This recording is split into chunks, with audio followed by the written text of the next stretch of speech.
বন্ধুরা, আমি আছি এই মুহূর্তে কোলাফাড়া পরশুরাম। দেখেন ওনাদের একদম মাঝখান দিয়ে রোড, দুই পাশে পাথর, মানে গোলা বলা হয়। এখানে অনেক সুন্দর দৃশ্য। একটা প্রাইমারি স্কুল সামনে, গাছপালা আছে, সবুজ শ্যামল দৃশ্য, ধান ক্ষেত রোয়া লাগা। এখানে অবশ্য ধান হয়নি এখনো, ধান মানে থো আসতেছে কিছু কিছু। এই এলাকাতে একটু দেরিতে আসতেছে ধান। মানে রোড, গ্রামের রোড এবং সাথে পুকুর, সব মিলিয়ে অসাধারণ। আসলে গ্রাম মানে শান্তি, গ্রামের সৌন্দর্য অসাধারণ। গ্রামের রোডগুলা আঁকাবাঁকা রোড, মানে খুবই সুন্দর লাগে দৃশ্যটা। আমার কাছে খুব ভালো লাগলো। গ্রামে বেড়াতে আসছি, আজকে বৃহস্পতিবার, এই মুহূর্তে পরশুরাম আছি। আগামীকালকে শুক্রবার ইনশাল্লাহ চলে যাব, যেহেতু শনিবার থেকে আবার অফিস খোলা।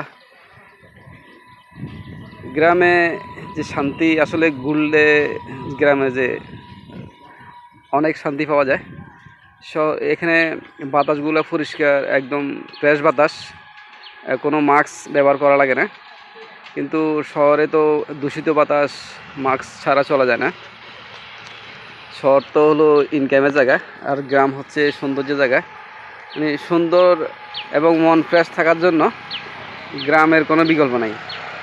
গ্রামের বাড়িতে যে পুকুর, এই যে পুকুর থেকে মাছ ধরি খাওয়া, মানে বিশাল একটা আনন্দের বিষয়।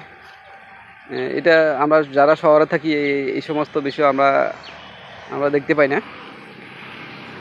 গ্রামের বাড়িতে আসলে গ্রামের সৌন্দর্য আসলে প্রকাশ করার মতো না একদম। মানে যারা শহরে থাকে এরা গ্রামে না আসলে গ্রামের মজাটা বুঝবে না। এখন ধান ক্ষেত, যেভাবে ধান ক্ষেত করছে, ধান ক্ষেতগুলো খুব সুন্দর।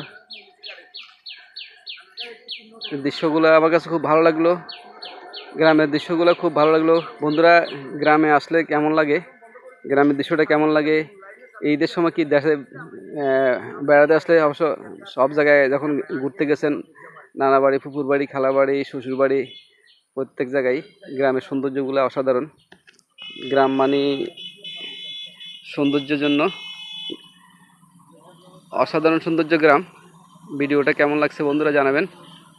আর গ্রামে আসতে, শহরে যদি থাকেন কিন্তু গ্রামে আসি বেড়া যাবেন, বেড়ানো ছাড়া এই সমস্ত সৌন্দর্যগুলো দেখা সম্ভব নয়। সবাইকে ধন্যবাদ। আসসালামু আলাইকুম।